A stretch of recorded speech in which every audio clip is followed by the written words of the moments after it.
নমস্কার বন্ধুরা, এই মুহূর্তে দাঁড়িয়ে রয়েছি কলকাতার সবচেয়ে বড় 151 ফুট হনুমান মন্দিরের সামনে। ওই দেখতেই পাচ্ছেন, আর পিছনে রয়েছে শিব ঠাকুরের মূর্তি, ভিতরে রয়েছে রাম মন্দির, আরও অনেক মন্দির রয়েছে।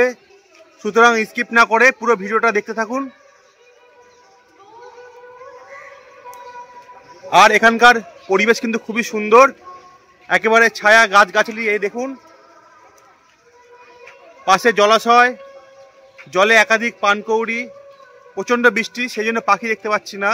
বৃষ্টি না পড়লে কিন্তু অনেক পাখি দেখতে পারবেন। এই মন্দিরে আপনারা কবে আসবেন, কিভাবে আসবেন, খরচ কত, পুজোর সময়, সব তথ্য এই ভিডিওতে আপনারা পেতে চলেছেন। তো বলুন সবাই একসাথে, জয় শ্রীরাম। প্রথমেই আপনাদের জানিয়ে দিই এই মন্দিরে কিভাবে আসবেন। এই মন্দিরটি কলকাতার ইকো পার্কের খুব কাছেই, ইকো পার্কের 4 নম্বর গেট, সেখান থেকে মাত্র 5 মিনিট হাঁটা পথ। এই মুহূর্তে আমি দাঁড়িয়ে রয়েছি শ্রীরাম মন্দিরের মূল গেটের সামনে, দেখতে পাচ্ছেন এই যে মূল গেট। তোমরা যারা পুজো দিতে আসবে, গেটের বাইরেই কিন্তু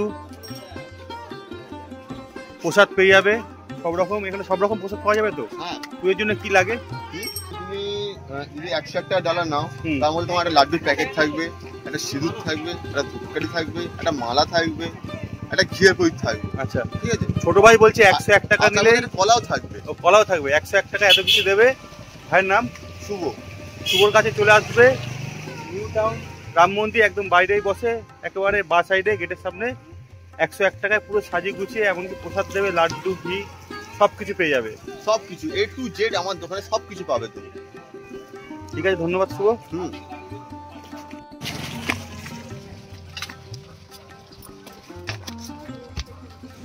আমরা মন্দিরের বাইরে থেকে পুজোর সামগ্রী কিনে নিলাম, আপনারাও এখান থেকে কিনে নেবেন। এবং চাইলে মন্দিরের ভিতরে বলবেন না, 2-1টি দোকান রয়েছে, সেখান থেকেও পুজোর সামগ্রী পেয়ে যাবেন। ভিতরে ঢুকতেই ডান দিকে দেখতে পারবেন এই ধরনের দৃশ্য। রামায়ণের এক একটি দৃশ্য কিন্তু পুরো মন্দির জুড়ে প্রথম থেকে শেষ পর্যন্ত আপনারা দেখতে পারবেন এই ভিডিওতে। মন্দিরে ঢুকেই বাঁদিকে অফিস ঘর, কোনো তথ্য জানতে হলে সেখানে যোগাযোগ করে নেবেন। তারপরে সোজা চলে আসবেন, দেখবেন 2টো সিংহের মূর্তি রয়েছে। সেখান থেকে ঢুকলেই ডান দিকে বাঁদিকে মূল মন্দিরগুলো দর্শন করতে পারবেন। রাম রাম রাম রাম, দেওয়ালে এমনকি মন্দিরে যেখানেই তাকাবেন সব জায়গায় দেখতে পাবেন রামের নাম। খুব সুন্দর এই জায়গাটা, ঝরঝর করে ঝর্ণার জল পড়ছে, লাইটিং রয়েছে, শিব মূর্তি দেখতে পাচ্ছেন, আর ওইদিকে মৎস্য দেবী আমরা দেখতে পাচ্ছি, আর মাথার সামনে রয়েছে পঞ্চনাগ। এই জায়গাটা দিনের থেকে রাত্রেবেলায় আরো বেশি সুন্দর লাগে।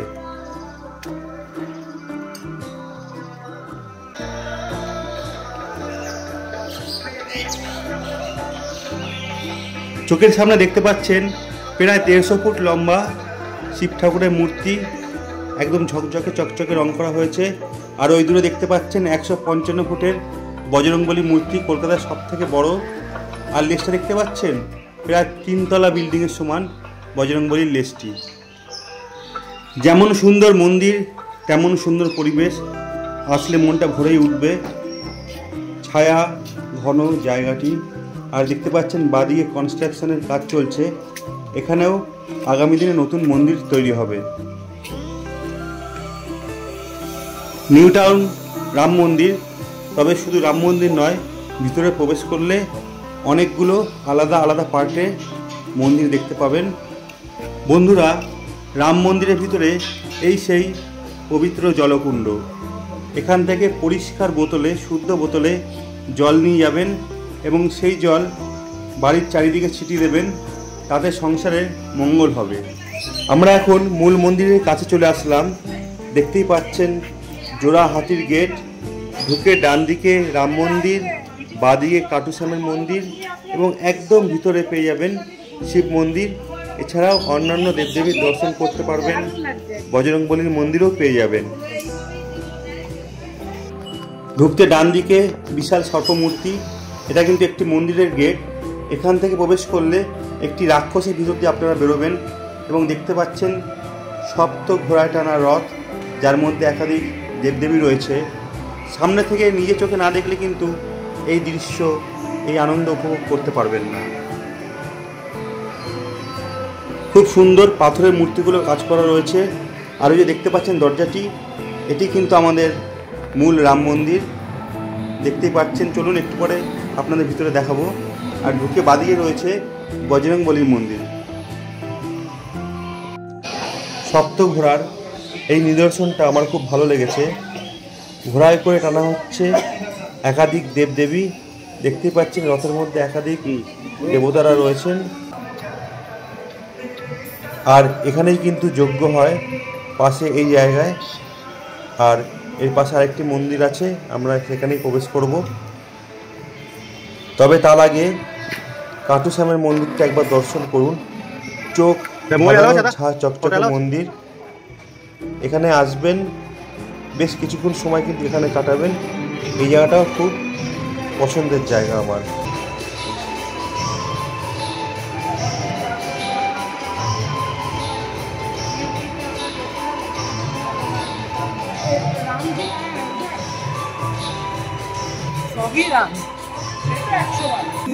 আপনাদের মন্দিরের টাইমিংটা বলে দিই।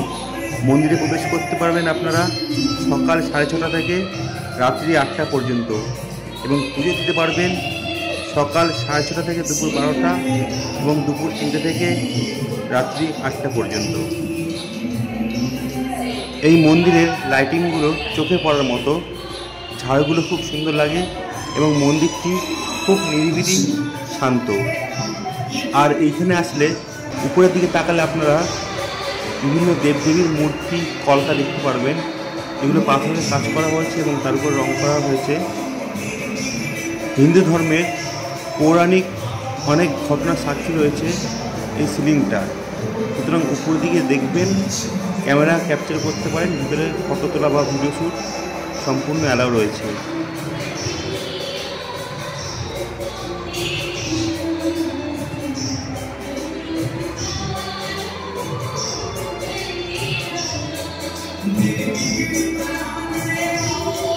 আর একটা কথা, আপনাদের মন্দিরের টাইমিং বলে দিলাম, কিন্তু মন্দির বছরের 365 দিনই খোলা থাকে। বিশেষ বিশেষ দিন যেমন হনুমান জয়ন্তী, বছরের প্রথম দিন, রামনবমী, দোল পূর্ণিমা, এই দিনগুলোতে প্রচণ্ড ভিড় হয়। এছাড়াও রোববার একটু ভিড় হয় এই মন্দিরটি। আপনারা যদি ভাবেন 1 ঘন্টা 2 ঘন্টা সময় নিয়ে এই মন্দিরে আসবেন, তবে বলবো আসবেন না, কারণ মন্দিরটা এতই বড়, প্রায় 4 ঘন্টার মতো ভালোভাবে ঘুরে দেখতে সময় লাগবে। তাই হাতে সময় নিয়ে আসবেন এই মন্দিরে এবং পুজোর সময়টা ভালোভাবে খেয়াল রাখবেন। ঠিকঠাক টাইমিংয়ে না আসলে কিন্তু পুজো দিতে পারবেন না। রাম মন্দিরের বাঁ সাইডে রয়েছে জিন মাতার মন্দির। চলুন সেই মন্দিরে প্রবেশ করি। আর এখানকার পূজার খরচটা বলে দিই। এখানে পূজার জন্য খরচ সম্পূর্ণ বিনামূল্যে। আপনাদের মন চাইলে 10 টাকা, 20 টাকা কিংবা ইচ্ছা মতো যা খুশি দিতে পারেন। আর শুরুতেই বলেছি, মন্দিরের বাইরে থেকে 20 টাকা, 50 টাকা, 100 টাকা ইচ্ছা মতো পূজার সামগ্রী কিনে নিতে পারেন।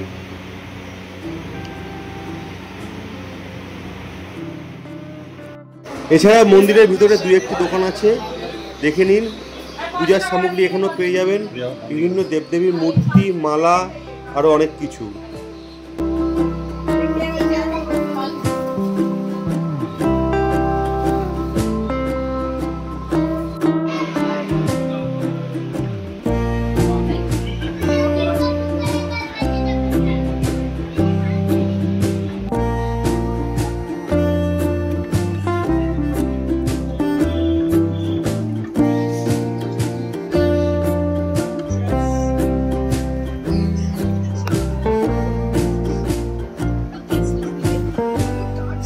আরেকটি খাবারের দোকানও এখানে রয়েছে। ভিডিও শেষে সেই দোকানটি আপনাদের দেখাবো। সেখানে সম্পূর্ণ ভেজ এবং ভারী খাবার পেয়ে যাবেন।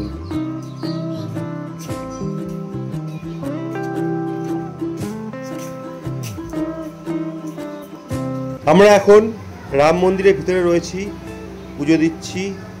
রাম মন্দিরের ভিতরটা কিন্তু বেশ ঝাঁ চকচকে, সম্পূর্ণ কাচের তৈরি, দেখতে পাচ্ছেন। বিভিন্ন দেয়ালে কাচের উপর বিভিন্ন দেবদেবীর মূর্তি রয়েছে, উপরটাও কাচ দিয়ে। আর মূল মন্দির, ভগবান রাম সীতাকে দর্শন করুন।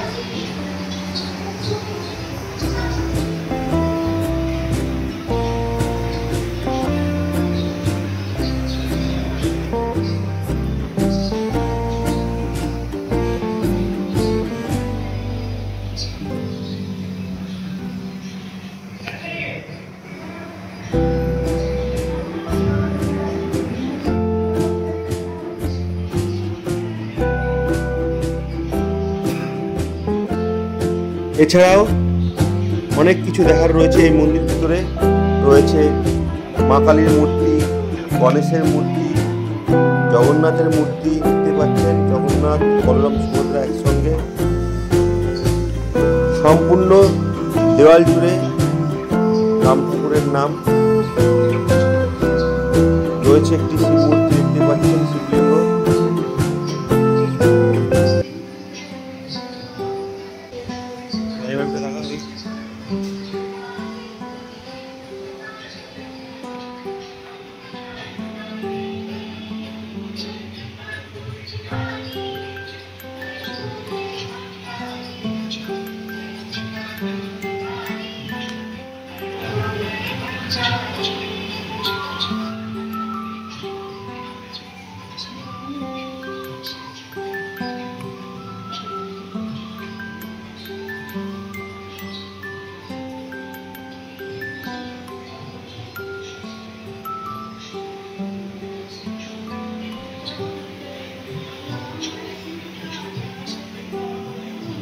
কালীমার মূর্তি দর্শন করুন, একেবারে ঝাঁ চকচকে এবং গহনায় মাকে সাজানো রয়েছে। আর এখানে সব জায়গাতেই রাম নাম রয়েছে। আশ্চর্য লাগলো, চলন্ত পাখার মধ্যে কিন্তু রামের নাম রয়েছে। আর ফল সিলিংয়েও একাধিক দেবদেবীর মূর্তি এবং রাম নাম।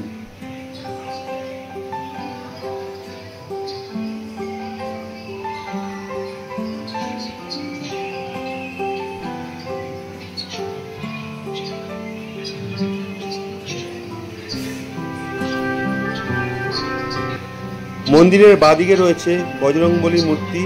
আপনারা এখানেও বজরংবলীর পুজো দিতে পারেন। আর এখানেও কাটুশ্যামের মূর্তি রয়েছে। আমরা এখানে পুজো দিয়েছিলাম এবং অপোজিটে বিশাল মন্দির প্রথমেই দেখেছি, সেখানেও পুজো দিয়েছিলাম।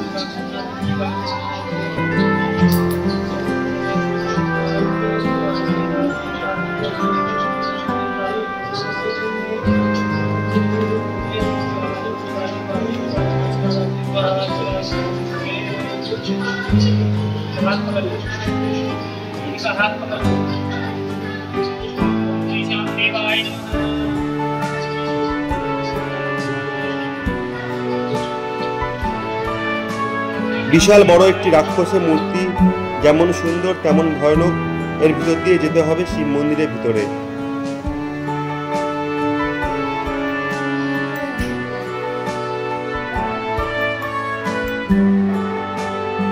রাম মন্দিরের ঠিক ভিতরেই রয়েছে একটি রাক্ষস, ওই যে দেখতে পাচ্ছেন, গুহার মতো, বেশ ভালোই লাগছে দেখতে। এর ভিতর থেকে আমরা আরেকটি মন্দিরে প্রবেশ করব। চলো যাওয়া যাক।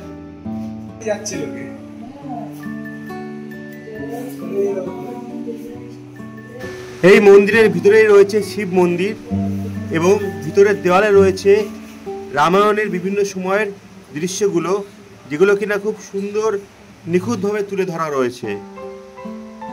একবার দেওয়ালের কাজগুলো দর্শন করুন এবং ছোটবেলার রামায়ণে ফিরে যান।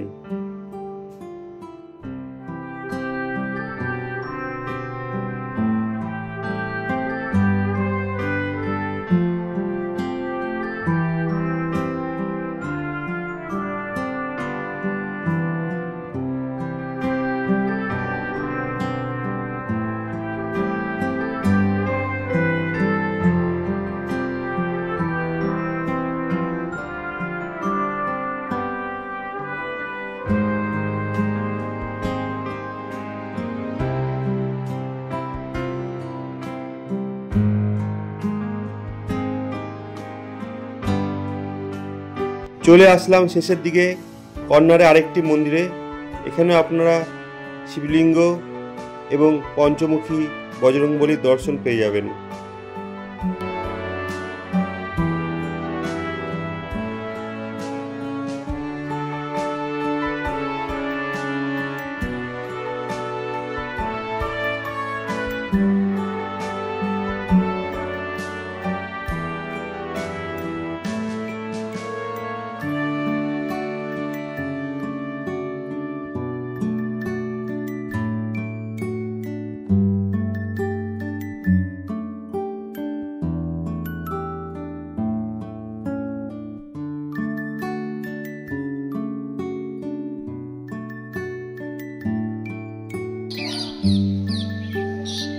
বন্ধুরা, আমি এখন দাঁড়িয়ে আছি আগরওয়াল ধানি দোকানের সামনে। এই যে দোকানের নাম আগরওয়াল ধানি। এখানে নিরামিষ খাবার পেয়ে যাবেন আপনারা। দেখতেই পাচ্ছেন রয়েছে চাট, একদম সস্তায় মন্দিরের ভিতরে নিরামিষ খাবার পেয়ে যাবেন। চলুন ভিতরে যাওয়া যাক। नमस्ते दीदी। नमस्ते। हाँ, इधर क्या क्या मिलेगा? यहाँ पे पाव भाजी मिलेगा, डोसा, इडली, बड़ा, उत्पम, चाउमीन है और छोला भटूरा है। बहुत चीज मिलती है, चाय, कॉफी, लस्सी। पूरा निरामिष है ना? पूरा निरामिष, पूरा नो वेज है? Onion, no garlic. अच्छा, और प्राइस कितना होगा? 80, 100? 80, 100, 100 के अंदर पापड़ी चाट, पुचका चाट, दही बड़ा, टोटल आइटम्स है हमारे पास। और कब खुला रहता है टाइमिंग? सुबह 8 बजे से लेके शाम 9:30 बजे तक ओपन है। अच्छा, थैंक यू दीदी। Thank you, welcome. আমরা এখানে ডোসা চাউমিন খেয়েছিলাম। যেহেতু ঠাকুরের মন্দির তাই কোনো প্রকার ফুড ভ্লগ করলাম না। আর এখানে আসার টাইমিংটা এমন করবেন যাতে বেরোতে বেরোতে সন্ধ্যা হয়ে যায়, তাহলে রাত্রের লাইটিংগুলো দেখতে পারবেন। আমরা অল্প লাইটিং দেখেছিলাম, খুব ভালো লেগেছে। অন্ধকার হলে এই লাইটিং আরও ভালো লাগবে। জয় শ্রীরাম, ভালো থাকবেন। আর ভিডিওটি কেমন লাগলো অবশ্যই জানাবেন। আর আপনারাও যদি বজরংবলী ভগবান রামের ভক্ত হন, কমেন্ট বক্সে অবশ্যই জয় শ্রীরাম লিখবেন। জয় শ্রীরাম, হর হর মহাদেব।